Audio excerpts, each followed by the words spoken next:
इस वीडियो में हम लोग पढ़ेंगे पटना कलम के बारे में। और ये है बीपीएससी के मेंस की तैयारी के लिए।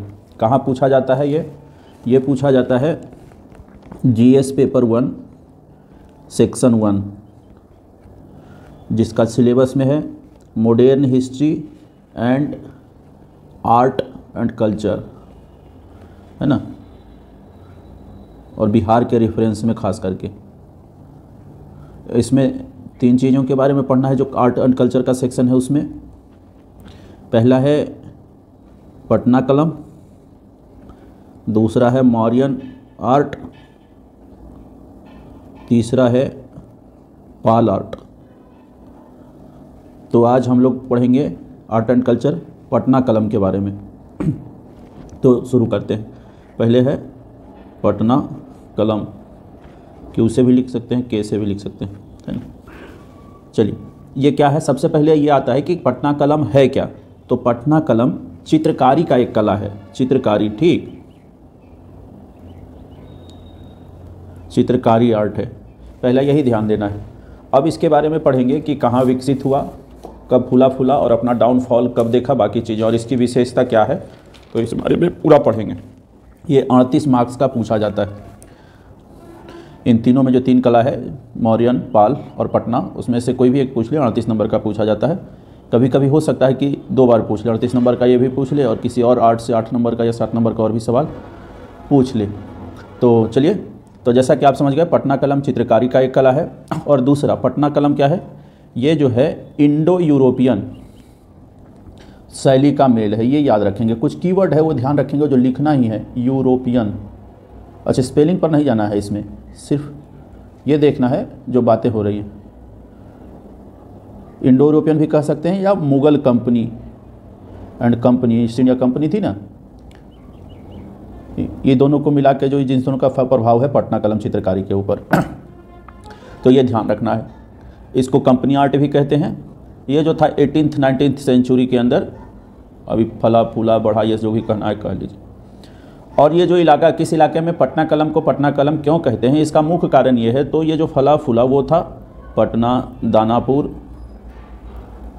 और आरा के इलाकों में ये फला फूला था। इस वजह से इसको ऐसा नाम दिया जाता है कि चलो इसको पटना कलम कहते हैं। मुख्य रूप से ये यहीं से निकला।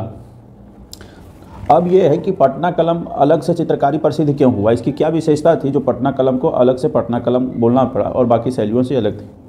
तो इसके लिए ये है कि सबसे पहले तो ये आम लोगों के जनजीवन को दिखाया, आम लोगों के जनजीवन को।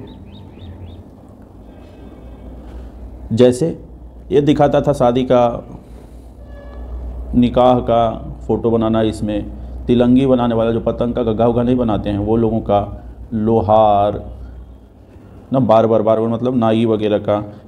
चलिए वो फ़ोटो भी दिखा देते हैं, उससे आपको समझ में आ जाएगा। फ़ोटो में ही कई चीज़ें और आपको हम समझा देंगे। ये देखिए जो ये दिखाया गया है अपना, ये सब पटना आर्ट, पटना कलम का जो है ये तस्वीरें हैं। जो कुछ तस्वीरें हम आपको दिखा दे रहे हैं तो आपको समझ में आएगा। देखिए, आप इस चित्र को ध्यान से देखिएगा, फिर हम आपको बताते हैं कि इस चित्र की विशेषता क्या क्या। कुछ चित्र हम आपको दिखाते हैं। जैसा हमने कहा था कि रोज़मर्रा के जीवन को दिखाते थे, आम आदमी के क्रियाकलाप को आम आदमी को दिखाया जाता था। इसमें त्रासदी को दिखाया जाता है, उत्सव को दिखाया जाता है, पूजा, निकाह, ये सभी चीज़ों को इसमें दिखाया जाता है। तो चलिए कुछ पेंटिंग देखिए और आप इसका ध्यान रखिएगा, हम फिर बाद में बताते हैं इसकी विशेषता क्या है। ये डेली लाइफ का, जैसे ये तांगे वाले को दिखाया गया है, ये कोई पानी ले जा रहे हैं उसको दिखाया गया है, वेस्टी बोलते हैं इसको, वेस्टी जो पानी पिलाते थे। ये उस समय के और भी चीज़ों को दिखाया गया है। ये क्या कर रहे हैं आप बताइएगा। ये तिलंगी जो हम बता रहे थे, ये तिलंगी बनाने वाले लोग हैं, वो पताका उताका नहीं है, जो गग्घा बनाते हैं। ये देखिए इधर क्या है, ये सब पर ध्यान करिएगा, फिर अभी आगे बताते हैं कि ये क्या होता था। ये देखिए मछली बेचते हुए दिखाया गया है। उसी तरह अलग अलग चीज़ें, ये देखिए ये जो है किसी सामान को बेचते हुए दिखाया गया है, और इन्हीं चीज़ों को दिखाया गया है। ये तांगे वाले को दिखाया गया है पटना कलम शैली, ये नाई को दिखाया गया है बाल काटते हुए, सब पटना शैली की विशेषता। ये लोहार को दिखाया गया है। चलिए अब हम आपको एक विशेषता बता देते हैं कि ये क्या चीज़ है और ये इसकी विशेषता क्या है, बाकी चीज़ों से अलग कैसे है, क्या है ये सब। देखिए ये तजिया दिखाया गया है यहाँ, जो बता रहे थे, ये तजिया जो मुसलमानों में निकलता है वो, ये भी एक तजिया दिखाया गया है। तो चलिए इस पेंटिंग की विशेषता क्या है वो देख लेते हैं, है ना। इस पेंटिंग में क्या है, एक तुलनात्मक चित्र अगर कहीं हमें मिल जाए तो आपको समझाने में हमें आसान हो जाएगा। ये देखिए सब तजिया वगैरह का दिखाया गया, ये देख रहे हैं बैकग्राउंड में कुछ नहीं, पृष्ठभूमि में कुछ भी नहीं है। तो चलिए देखते हैं फिर बताते हैं। ये देखिए यहाँ कुछ दिखाया गया है, वो आप थोड़ा देखिएगा। यहाँ ही मुग़ल पेंटिंग है और ये पटना कलम की पेंटिंग है। दोनों में अंतर क्या है कि इसकी जो पृष्ठभूमि होती है ना अपना पटना कलम का, ये कुछ भी नहीं होता इसमें, ना अग्र पृष्ठभूमि का इस्तेमाल किया जाता है ना पीछे की पृष्ठभूमि का। ये सीधे सीधे व्यक्ति प्रमुख होता है, व्यक्ति प्रमुख होता है, विषय प्रमुख, जिस चीज़ को दिखाना है वो दिखाते हैं। यूरोपियन आर्ट में भी यही है। और जो ये है ना अपना पटना कलम असल में मुग़ल दरबार कला से निकला है। मुग़ल दरबार कला से निकलने का क्या मतलब है इसका सीधा सा मतलब ये है कि हुआ ये कि जहांगीर के समय में स्वर्ण काल माना जाता है पेंटिंग के चित्रकारी का। जहांगीर के डाउनफॉल के बाद के वंशजों में औरंगजेब आए। औरंगजेब ने बहुत चित्रकारों को मदद नहीं दिया क्योंकि वो युद्धों में भी व्यस्त था और उसकी रुचि भी नहीं थी। तो जब चित्रकारों को प्राश्रय, राजदरबार का प्राश्रय नहीं मिलने लगा, राजाओं का संरक्षण नहीं मिलने लगा, तो रोजी रोटी के लिए वो राजदरबार से बाहर, दिल्ली से बाहर निकलने लगे। कुछ लोग पहाड़ी इलाकों में चले गए, कुछ लोग राजस्थान की तरफ चले गए, कुछ बंगाल की तरफ निकल गए, ये ऐसा होने लगा। तो ऐसा होने के बाद हुआ क्या, यहाँ जब ये बंगाल पहुँचे तो बंगाल के नवाबों ने इनको प्रश्रय दिया क्योंकि इनको लगता था ये मुग़ल दरबार के शाही कलाकार हैं, इसको संरक्षण देके गर्व महसूस करते थे, इसलिए इनको संरक्षण दिया जाने लगा। लेकिन बाद में जब ईस्ट इंडिया कंपनी आ गई, अंग्रेज़ों का शासन आया, तो उनको प्रश्रय देना थोड़ा मुश्किल होने लगा। प्रश्रय तो नहीं मिला, लेकिन एक बात ये हुई कि अंग्रेजी ईस्ट इंडिया कंपनी और पटना कलम का प्रभाव पड़ा तो चित्रकारी और यात्रा के तौर पर इन चित्रों को खरीदते थे, जिसका कलाकारों को फ़ायदा मिला। लेकिन कलकत्ता और आसपास के क्षेत्रों में, बंगाल में उनका प्राश्रय नहीं मिलने के कारण उस वक्त सबसे उपयोगी जगह उन लोगों को पटना समझ में आया, तो लोग पटना चले आए। उस समय 1760 के आसपास की घटना है, ये पटना की तरफ चले आए। अब पटना आने के बाद क्या हुआ, ये जो है आज के ज़माने का जो पटना सिटी का इलाका है, मच्छरहट्टा या फिर मारूफगंज या फिर दीवान मोहल्ला, ये सब इलाके में ये लोग बस गए। और भी कई जगह थे जहाँ ये लोग आके बस गए, मच्छरहट्टा है, दीवान मोहल्ला है, चाहे अपना और भी कई जगह, लोधी कटरा है, इधर आके लोग बस गए। अब हुआ ये था क्योंकि ये मुग़ल पेंटिंग से निकले थे, और हुआ ये देखिए मुग़ल पेंटिंग में भव्यता दिखाया जाता था, पृष्ठभूमि हमेशा भव्य भरा हुआ रंगीन, इसमें तो कम है चित्रकारी किया हुआ, वरना पृष्ठभूमि में बहुत शान शौकत दिखाया जाता था। जबकि पटना कलम में क्या हुआ, इसका शान शौकत नहीं दिखाने जाना। इसके पीछे का कारण ये था कि जब संरक्षण, शाही दरबार का संरक्षण मिलना बंद हो गया और जब बंगाल के अंदर भी संरक्षण समाप्त हुआ, तो सारे लोग पटना कलाकार अपने जीविकोपार्जन के लिए पटना की तरफ आए। और उनका यूरोपियन क्या करते थे, वो अपने स्टाइल से, अपने ज़रूरत के हिसाब से चित्रकारी बनवाते थे। तो धीरे धीरे क्या हुआ, ये आम लोगों का जनजीवन को चित्रित करने लगे, और उसमें जो अभी हमने बताया कि हाँ आम जनजीवन को दिखाया जाता था, तो वो करने लगे। उसके बाद क्या हुआ कि जब आम जनजीवन को चित्रकारी हुआ, आम जनजीवन को दिखाने का मेन मकसद ये था कि अब राजाओं का संरक्षण नहीं मिल रहा है, बाजार का संरक्षण मिल रहा है, तो बाजार के संरक्षण मिल रहा है तो बाजार में जो डिमांड है वो काम करना पड़ेगा। और पेट पालने के लिए ज़रूरी है कि चित्रों की कीमत कम हो, खरीदारी और बिक्री ज़्यादा हो, तो उससे पेट पाला जाए। अगर ये बैकग्राउंड देते, बहुत भव्य चित्र बनाते, तो उससे श्रम और पेंट वगैरह की जो लागत है वो बढ़ जाती, इससे चित्रों की कीमत बढ़ जाती, इससे व्यापार कम हो जाता। इस वजह से भी इनकी भव्यता नहीं दिखाई जाती थी और रोज़मर्रा के जीवन को दिखाया जाता था, ताकि आम लोग इन चित्रों को खरीदें, जो आम लोग में उसके शौकीन हैं, कला के शौकीन हैं, कला के संरक्षक हैं, उसको देखें। इसमें क्या दिखाई जाती थी, है ना, इसमें अग्रभूमि या पृष्ठभूमि का अभाव था, इसमें व्यक्ति को प्रधानता दी जाती थी, और इसका जो भौं है, मूछ है, यही सब दिखाया जाता था। ऊंचा नाक, पतला चेहरा, गहरी आंखें, ये सब इन पर दिखाया जाता था। और साथ में हमेशा याद रखिएगा, जो पुरानी चित्रकला है वो हमेशा हाथ के बने हुए कागज़ों का इस्तेमाल किया जाता था, क्योंकि उस समय कागज़ उतना आसानी से उपलब्ध नहीं था। तो वैसाल बोलते हैं, बाँस से बना हुआ कागज़ को वैसाल बोलते हैं। तो हाथ से बने हुए कागज़ों का इस्तेमाल करके काम चलता था।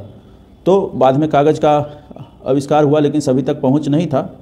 तो हुआ ये कि वैसाल पर वो बनता था इनकी चित्रकारी। अब दूसरा बात क्या था, प्राकृतिक रंगों का इस्तेमाल किया जाता था। कागज़ तो प्राकृतिक होता ही था, साथ में रंग भी प्राकृतिक होते थे। जैसे कभी गाय का मूत्र का इस्तेमाल कर रहे हैं, गोबर का इस्तेमाल कर रहे हैं, पलाश का इस्तेमाल कर रहे हैं, फूल का इस्तेमाल कर रहे हैं, बकरी का दूध इस्तेमाल हो रहा है, जनरल दूध।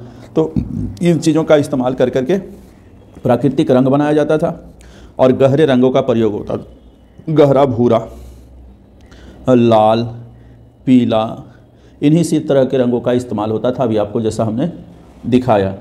और इस चित्रकला का एक और क्या चीज़ था, जो स्टेपलिंग होता है, जो ऐसे बाहर का पहले ढांचा बनाया जाता है, तो उसका पेंसिल का इस्तेमाल नहीं करते हैं इसको बनाने में। इसमें जो टूलिप होता है, टूलिप मतलब तुलिका, जो ब्रश होता है ना, ब्रश, पेंटिंग करने वाला ब्रश, उससे डायरेक्ट ही रंगों का इस्तेमाल कर लिया जाता है, डायरेक्ट चित्र पे, बीच में कहीं कोई खांचा पेंसिल से बनाया नहीं जाता है। तो इस तरह का इस्तेमाल पटना कलम में होता है, जिसको कजली स्याही के नाम से जानते हैं। इस तरह का जो कला है जिसमें पेंट का तुलिप से डायरेक्ट ही इस्तेमाल कर दिया जाता है, उसको कजली स्याही के नाम से जाना जाता है, इस तरह की कला। और इतना ही नहीं, पहले बता ही चुके हैं कि ये इंडो यूरोपियन है, और कैसे कैसे ये फैला, पटना कैसे पहुंचा, इस बारे में भी बता दिया गया है। अब ये है कि इस कला का, ये तो बहुत अच्छी कला थी और बहुत फला फूला भी, 1760 से लेकर 1950 के आसपास तक बहुत अच्छा फूला फला भी। ईश्वरी प्रसाद वर्मा इसके लास्ट अंतिम कलाकार माने जाते हैं, जो बहुत अच्छा किया, जो नामी प्रसिद्ध कलाकार हुए। लेकिन हुआ क्या ना, पटना कलम का समस्या तब आया जब प्रेस का विकास हुआ, और प्रेस पटना बिहार में आ गया, भारत में आ गया। तो जैसे ही प्रेस का विकास हुआ तो अपना एक अंग्रेज व्यापारी गुलजार बाग के अंदर एक लिथो प्रेस लगा दिया। वो क्या करता था, उन्होंने क्या किया कि इस ओरिजिनल चित्र का कॉपी बनाना प्रेस के माध्यम से शुरू किया, जो कि सस्ता होता था। तो मशीनों का मुकाबला कलाकार नहीं कर सके, इस वजह से वो लोग पेंटिंग का सस्ता होने की वजह से ले जाते थे, कॉपी जो कर करके मिलता था वो ले जाते थे, और कलाकारों का संरक्षण बंद हुआ तो भी डाउनफॉल हो गया इसका। कैमरे का आगमन हो गया था उस समय, तो कैमरे की मदद से ब्लैक एंड वाइट तस्वीरें निकल जाया करती थी, तो जो सस्ता होती थी इसके मुकाबले, तो लोगों ने कैमरे को ज़्यादा प्रीफर किया बजाय कि हाथ से बने हुए तस्वीरों का। इस वजह से भी इस कला के क्षेत्र में गिरावट आई। धीरे धीरे क्या हुआ, जब अंग्रेज़ों का शासन आया, बाकी चीज़ें बढ़ी, तो पश्चिमी कला की ओर लोगों का रुझान बढ़ने लगा। इस वजह से पटना कलम को थोड़ा दिक्कत हुआ और उसने अपना डाउनफॉल देखा। और इन सब के साथ ही कोई इंस्टीट्यूशनल सपोर्ट, कोई सरकारी सपोर्ट इन सभी को नहीं मिला, ना कोई डॉक्यूमेंटेशन वगैरह हुआ, तो इस वजह दस्तावेजीकरण नहीं हुआ, तो इस वजह से भी अपना डाउनफॉल की तरफ चला गया। तो पटना कलम एक ऐसी कला रही जिसने अपना, आप गोल्डन पीरियड कहें और साथ में डार्क पीरियड कहें, दोनों देखा। 1760 से लेकर 1950, लगभग 200 साल के इतिहास में इसने सब कुछ अपना देखा। पटना कलम में दिखाया क्या जाता था, तो उस समय का सोशियो, आप मान लीजिए सोशियो इकोनॉमिक, सामाजिक, आर्थिक और कल्चरल जो भी चीज़ें थी वो दिखाई जाती थी। अगर आपको इस बारे में थोड़ा और जानना है तो इसके कुछ कलाकार हुए जिसके बारे में आपको जानना चाहिए, जिसमें शिवलाल हैं, नामी कलाकार हुए हैं, फिर ईश्वरी प्रसाद हैं जिसका भी हम नाम ले रहे थे, वर्मा, फिर सेवक राम हुए, फिर जयराम दास हुए, फिर राधा मोहन बाबू हुए, जो पटना आर्ट कॉलेज की जो स्थापना है उन्होंने ही की थी। तो ये सब कुछ नामी कलाकार हुए। साथ में कुछ महिला कलाकार भी इसमें हुए, जिसमें 2 नामी हुए, जिसका नाम है एक का सोना बीवी, एक का नाम है कस्को बीवी करके नाम है। तो ये कलाकार हुए। ज़्यादातर इसको पुरुष शैली का कला बोला जाता है, पुरुष शैली। इसका कारण ये है ना कि इसके ज़्यादातर जो चित्रकार हुए वो पुरुष हुए, इस वजह से महिला बहुत कम हुई, तो इसको पुरुष प्रधान चित्रकारिता भी कहते हैं आज के डेट में। क्योंकि अपना डाउनफॉल ख़त्म हो गया है, अब कोई वैसा चित्रकार है नहीं और कोई अच्छा चित्रकारी नहीं करता है, तो ये म्यूजियम में ही पाए जाएंगे, या जहाँ जहाँ इसकी संरक्षण होता है वहाँ पाए जाते हैं। तो एक दस्को बीवी थी जिसका भी नाम ले रहे थे, दस्को, DASHKO, दस्को बीवी, ठीक है। अभी इसके बाद क्या है, पटना कलम के बारे में और भी थोड़ा जान लें। तो ये अब कहाँ पाया जाता है, जैसा कि ख़त्म हो गया है, तो पटना म्यूजियम में है। आप खुदाबख्श लाइब्रेरी चले जाएं, पटना अशोक राजपथ, वहाँ भी है ना, अशोक राजपथ। और साथ में नेशनल म्यूजियम कोलकाता में भी है ये रखा हुआ, और साथ में पटना म्यूजियम में भी देख सकते हैं इसको। फिर Victoria and Albert museum London में है, वहाँ भी देख सकते हैं। और भी कहीं है तो ये आप यहाँ पे एक लाइब्रेरी है गायघाट में, चैतन्य लाइब्रेरी, वहाँ गायघाट में इसको देख सकते हैं। तो ये कुछ जलान म्यूजियम पटना सिटी में है, तो आप यहाँ भी देख सकते हैं। तो ये कुछ जगह है जहाँ अभी इसको संरक्षित करके रखा गया है। अब आगे की राह ये हो सकती है कि जो संरक्षण है ना, जब तक सरकारों का संरक्षण नहीं मिलेगा तब तक ये कलाएँ फलेगी फूलेगी नहीं। इतिहासकारों ने ऐसा उसको स्थान नहीं दिया जैसा देना चाहिए था। तो इसके लिए ऐसा आप जैसे सरकार का भी वोकल फॉर लोकल, तो इस तरह का जो प्रोग्राम है इसके साथ जोड़ के ये अपने पटना कलम को आगे बढ़ाया जा सकता है कि भाई ये हमारे यहाँ का लोकल है और इसको आगे बढ़ाया जाए, है ना, सभी जगह प्रदर्शित किया जाए। दूसरा ये हो सकता है इसको टूरिज्म के साथ जोड़ के, पर्यटन जो आजकल सरकार एक उद्योग की तरह विकसित करना चाह रही है, तो इस पर्यटन के साथ इसको जोड़ के, इस कला को जोड़ के उस जगह पर आर्ट गैलरी लगाया जाए, इस पटना कलम के बारे में लोगों को ऑडियो वीडियो या इस तरह के जो पेंटिंग्स हैं कुछ दिखाए जाएँ, जो भी हो इस तरह का प्रयास करके डिजिटली कुछ बना के दिखाया जाए, तो जिससे पटना कलम को आगे बढ़ने में मौका मिलेगा। हाँ, सरकार ने एक प्रयास किया था 2010 के अंदर, बिहार सरकार की एक प्रयास था, उसमें उन्होंने एक कैलेंडर निकाला था और कैलेंडर का जो थीम था ना वो पटना कलम पर ही आधारित था। तो उन्होंने एक ठीक है अच्छा प्रयास किया था पटना कलम को, इस चित्रकारी को आगे बढ़ाने के लिए, तो इनका प्रयास भी सराहनीय है। तो कुल मिला के जो हम लोगों ने देखा कि पटना कलम क्या है, चित्रकारी का कला है। दूसरा, ये कंपनी पेंटिंग भी कहा जाता है, ये जो है चित्रकारी का है, कंपनी पेंटिंग भी इसको कहते हैं। हमेशा आम लोगों को ज़्यादा दिखाया गया, आम लोगों को दिखाया गया। दूसरा, वंचित जो लोग वंचित लोग हैं उनको यहाँ जगह दिया गया। अग्रभूमि और पृष्ठभूमि में कुछ नहीं होता था, खाली होता था, यह होता था तभी तो बहुत ही कम होते थे। और कागज़ पर इसका किया जाता था, जो वैशाल अभी बोले, बाद में चल के हाथी दांत, और माइका पर भी होने लगा। माइका पर ना लाइट ज़्यादा मारता था, जो आपको दिखा रहे थे तजिया वगैरह का जुलूस, वो माइका पर ज़्यादा किए जाते थे। और साथ में हाथी के दांत को, छोटा छोटा हाथी के दांत में पोर्च बोलते हैं, जो कोट वगैरह में नहीं लगाते हैं, एक छोटा सा वो उसको बोलते हैं, हाथी दांत पर वो बनाया जाता था, उसको पोर्च बोलते हैं। इसमें प्राकृतिक रंगों का इस्तेमाल प्राकृतिक तौर पर बना के किया जाता था। बाद में वाटर कलर का इस्तेमाल किया जाने लगा। वाटर कलर का सीधा मतलब है वैसा कलर जिसका पिगमेंट वाटर में घुल जाए, तो वो सब वाटर कलर होते थे। कजली स्याही एक इसमें टेक्निकल शब्द है, वो आपको याद रखना है। इसमें जो था कलाकार अपना तुलिका को डायरेक्ट ही चित्रकारी के लिए, रंग भरने के लिए इस्तेमाल करता था, पेंसिल का इस्तेमाल नहीं होता था। तो डायरेक्ट ही जो इस्तेमाल करते हैं स्याही का, उसको कजली स्याही के नाम से जानते हैं। आप इसको इंडो यूरोपियन या मुग़ल कंपनी शैली भी कह सकते हैं। धीरे धीरे करके औरंगजेब के समय में अपना डाउनफॉल देखा, नवाबों ने इसका संरक्षण दिया। अंग्रेजों के आने के बाद नवाब भी संरक्षण नहीं दे पाए, तो कहानी इसका समाप्ति हो गया। कैमरा का आगमन हुआ, प्रेस का आगमन हुआ, पश्चिमी सभ्यता की ओर लोगों का झुकाव हुआ, संस्थागत रूप से इसको कोई संरक्षण नहीं मिला, तब भी इसका कहानी समाप्त होने की कगार पर चला गया। ये दोनों गोल्डन और डार्क पीरियड दोनों देखा। और जैसा कि इस पेंटिंग से उस समय के सोशियो इकोनॉमिक और कल्चरल, जिससे कि सामाजिक, आर्थिक और सांस्कृतिक इतिहास के बारे में पता चलता है। अब ये सिर्फ म्यूजियम और जहाँ जहाँ संरक्षित करने वाले लोग हैं वहीं पाए जाते हैं, बाकी जगह ये पाया नहीं जाता। अब इसके कोई कलाकार भी नहीं रह गए हैं।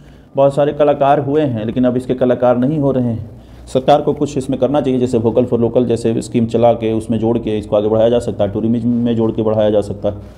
सरकार ने 2010 में एक प्रयास किया है। तो कुल मिला के ही पटना कलम के बारे में था, जो आपको जानना चाहिए था। ये आपको मेंस में काम आएगा। आगे दूसरी कलाओं के बारे में हम लोग देखेंगे, दूसरे आर्ट्स के बारे में भी देखेंगे।